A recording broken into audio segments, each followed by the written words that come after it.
तब लेखिका बताती है, वे जब भी मेरी तरफ देखते थे मेरा यही हाल होता था। जब वो लोग बस में एक साथ सफ़र करते या फिर सर उन्हें देखते, तब उन बच्चों का यही हाल होता। अब आप लोग भी जिस अध्यापक से ज़्यादा डरते हो और वही अध्यापक आपके साथ उनका आना जाना होता है बस में या रास्ते में, तो वो आपके साथ देखेंगे भी, तो भी आपको ऐसा लगेगा कि सर मुझे गुस्से से घूर रहे हैं या ये अभी मुझ पर गुस्सा निकाल देंगे। तो आपके साथ भी यही होता है, आपके मन में एक अजीब सा डर बैठा रहता है और एक अजीब सी हलचल होती है। इस वक्त लेखिका के साथ भी यही सब हो रहा था। अच्छा अब समझा, उन्होंने कहा और लंबे लंबे कदम बढ़ाते हुए चल दिए। मतलब उन्होंने कहा कि अच्छा अब समझा, मतलब वो उनके साथ आते जाते, तो ये बात उनकी समझ में अब आई कि वो उनके आसपास ही रहते हैं। और उन्होंने जल्दी से वो वहाँ से निकल गए। अगली सुबह बस स्टॉप पर पहुँचने में हमने थोड़ी देर की। रवि नज़र रखे रहा और अंत में बोल पड़ा, अब वे जा रहे हैं। अब वो लोग बस स्टॉप पर थोड़ा जल्दी नहीं पहुंचना चाहते थे। वो बिल्कुल वहाँ बस पास में आने के बाद बस स्टॉप पर बच्चे पहुंचना चाहते थे, क्योंकि वो उन टीचर के साथ, उस अध्यापक के साथ उन्हें वहाँ खड़ा रहना भी बहुत मुश्किल लग रहा था। तब रवि ध्यान रख रहा था, वो चाहते थे कि जैसे ही बस आए और हम लोग यहाँ से घर से दौड़कर चले जाएं, तो वो ध्यान रख रहे थे। तब रवि ने कहा कि वो अब घर से निकल रहे हैं। हम बातें करते हुए जानबूझकर देर कर रहे थे, यहाँ तक कि माँ को फिक्र होने लगी थी। वो लोग पहले ही बस स्टॉप पर नहीं जाना चाहते थे, इसलिए वो जानबूझकर देरी कर रहे थे और इस बात को लेकर उनकी माँ को चिंता हो रही थी। अब तुम लोग निकल ही लो, उन्होंने जोर देते हुए कहा, इस तरह से तो तुम्हारी बस छूट जाएगी। माँ ने कहा कि अब तुम यहाँ से निकल लो, गुस्से से बोला कि अब तुम यहाँ से निकल लो, नहीं तो तुम्हारी बस छूट जाएगी। तभी रवि को नुक्कड़ से बस मुड़ती दिखाई दी। हम लोग एकदम से भागकर बस स्टॉप पर पहुँचे। तभी रवि ने देखा कि नुक्कड़ पर बस उनके बस स्टॉप तक पहुँचने वाली है, तो वो लोग वहाँ से दौड़कर बस स्टॉप तक पहुँच गए। हम लोगों ने लगातार 5 दिन तक ऐसा ही किया। वो लोग लगातार 5 दिन से ऐसा ही कर रहे थे कि वो बस स्टॉप पर जल्दी नहीं जाते। जैसे ही बस नुक्कड़ की तरफ मुड़ती और वो बच्चे दौड़कर चले जाते, तो इस तरह से उन्हें थोड़ी देरी भी हो जाती थी। शंकर साहब हर बार नाराजगी भरी नज़रों से हमें देखते और उनके जो अध्यापक थे शंकर साहब, वो हर बार नाराजगी या गुस्से से उनकी तरफ देखते, जैसे वो उनसे नाराज़ होते हैं कि वो लेट हो जाते थे और बस को वहाँ उनका वेट करना पड़ता थोड़ा सा, तो इसीलिए उन्होंने नाराज़गी से उनकी तरफ वो देखते रहते हैं। छठे दिन भी जब हम लोग दौड़ते भागते और हाँफते हुए पहुँचे तो वे नाराज़ हो गए। 5 दिन तक तो उन्होंने ऐसा सिर्फ देखा कि ये कब तक ऐसा करते हैं, लेकिन चलो एक दिन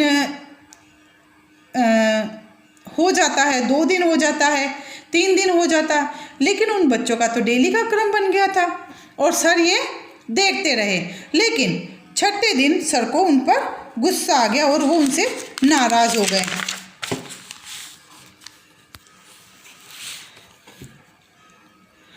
फिर सर ने उनसे क्या कहा, तुम लोग ठीक समय पर बस स्टॉप पर क्यों नहीं पहुंचते? उन्होंने डांट कर कहा, यह तरीका ठीक नहीं है। फिर उन्होंने बच्चों से क्या कहा, क्योंकि छठे दिन जब बच्चे लेट आए तो उन्हें लग गया कि ये बच्चे जानबूझकर लेट आते हैं, तो उन्होंने कहा कि तुम लोग ठीक समय पर बस स्टॉप पर क्यों नहीं पहुंच जाते हो? तुम्हें पता है कि बस के आने का समय यह है, तो उससे 5 मिनट पहले तुम बस स्टॉप पर पहुँचो ना। ये तरीका तुम्हारा आने का ठीक नहीं है। हम लोगों ने चुपचाप सिर झुका लिया। अब लेखिका कह रही है कि हमने चुपचाप सिर झुका लिया, जानते थे कि हमें हार माननी ही पड़ेगी। ये बात आप लोग भी जानते हो कि जब आप के साथ भी ऐसा ही होता है तो आप भी ऐसा ही करते हो, और आपको पता है कि टीचर के सामने झुकना आपको ही पड़ेगा, है ना। तो यही हरकतें ये बच्चे कर रहे थे। इसके बाद से हम लोग सही समय पर बस स्टॉप पहुँचते। उसके बाद वो सही समय पर बस स्टॉप पर पहुँचने लगे और बस रवाना होने तक शंकर साहब के साथ कहीं पीड़ादायक क्षण गुजारते और बस स्टार्ट होने तक वो शंकर साहब के साथ कहीं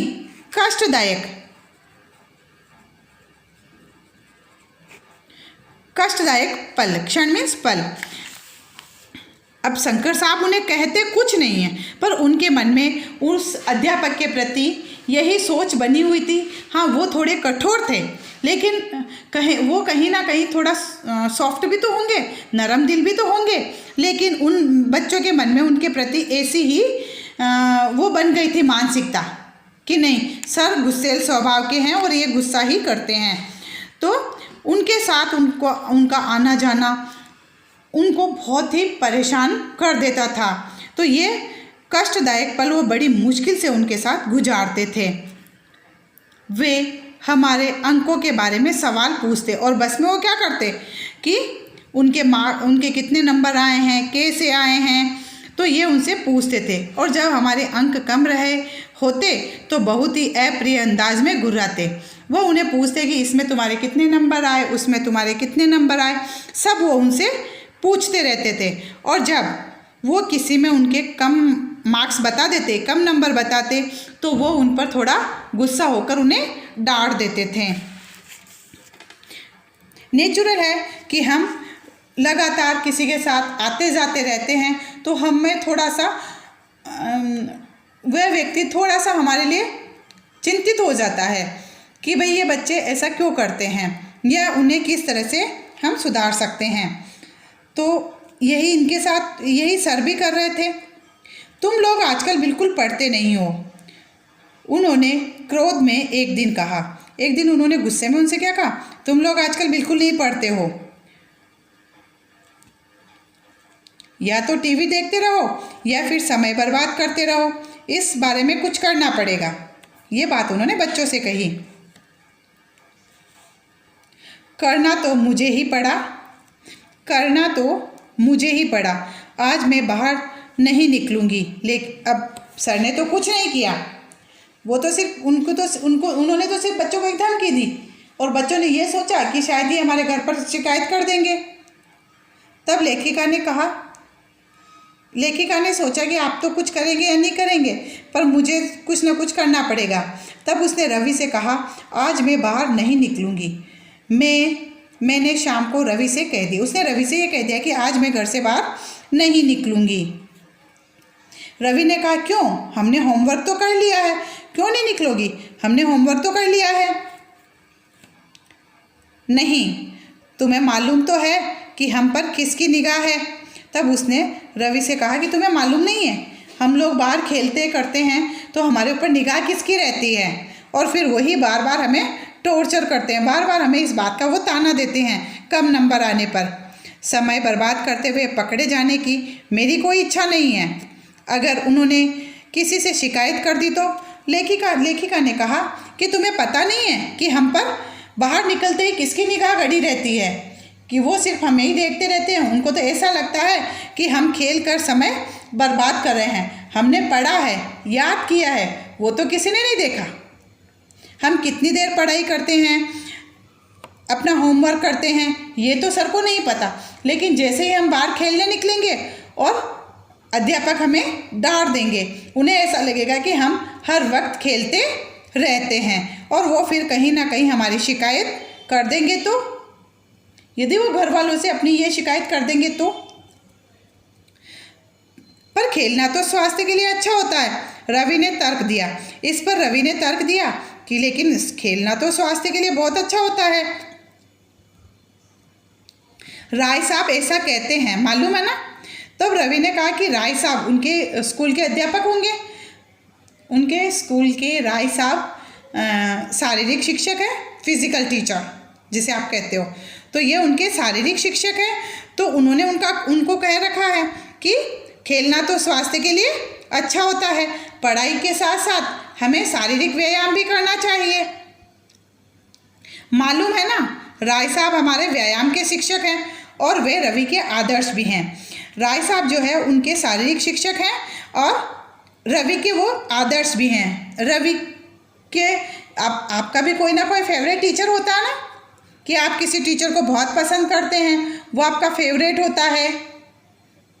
तो इसी तरह रवि के भी राय साहब जो थे वो एक आदर्श शिक्षक थे। कुछ नहीं, मैं बोली, मैं बाहर की सीढ़ियों पर बैठती हूँ और वही पढ़ूंगी ताकि उन पर कुछ असर पड़े और तुम्हें जैसा उचित लगे तुम करो। उसने कहा कि आज तो मैं बाहर की सीढ़ियों पर बैठकर ही पढ़ूंगी ताकि सर को ये बात पता चले कि हम पढ़ते भी हैं और वो बार बार इस बात के लिए हमें नहीं कहेंगे। और उसके अलावा तुम्हें जो अच्छा लगता है रवि वो तुम करो। तो यही सोचकर लेखिका बाहर सीढ़ियों पर पढ़ने बैठ गई और रवि खेलने चला, वो उससे नाराज होकर खेलने के लिए चला गया। तो अब तक आपने इस चैप्टर में पढ़ा कि वो किस तरह से उस अध्यापक से डरते थे, किस तरह से वो उनके सामने आने से भी कतराते हैं। लेकिन कहीं ना कहीं टीचर जो होता है वो सॉफ्ट कॉर्नर भी रखता है, उन्हें पता है बच्चों के मानसिकता, लेकिन थोड़ा सा कठोर होना भी अध्यापक के लिए ज़रूरी होता है। आइए हम इसके मौखिक प्रश्नोत्तर देखते हैं। अब तक अपन ने जितना पढ़ा है उसके देखते हैं क्वेश्चंस। 4 क्वेश्चंस हमने कल देखे थे, आज देखते हैं।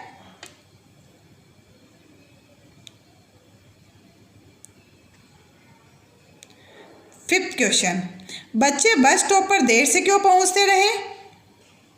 क्योंकि वो शंकर साहब की नज़रों से बचना चाहते थे। उनके साथ उनका एक एक पल भी गुजारना मुश्किल होता था, इसीलिए वो बस स्टॉप पर देरी से पहुंचने लगे। प्रश्न नंबर 6, फिर छठे दिन बस स्टॉप पर देर से पहुंचने पर क्या हुआ? क्या हुआ बच्चों? फिर छठे दिन जब वो बच्चे बस स्टॉप पर लेट पहुंचे या देरी से पहुंचे तो क्या हुआ? पता है सबको? छठे दिन जब वो देरी से पहुंचे तो शंकर साहब उन पर गुस्सा हो गए और उन्होंने नाराज होते हुए कहा कि तुम्हारा ये तरीका ठीक नहीं है, तुम्हें बस स्टॉप पर जल्दी पहुंचना चाहिए। और फिर हार बच्चों को ही माननी पड़ी और उस दिन के बाद वो बस स्टॉप पर जल्दी आने लगे।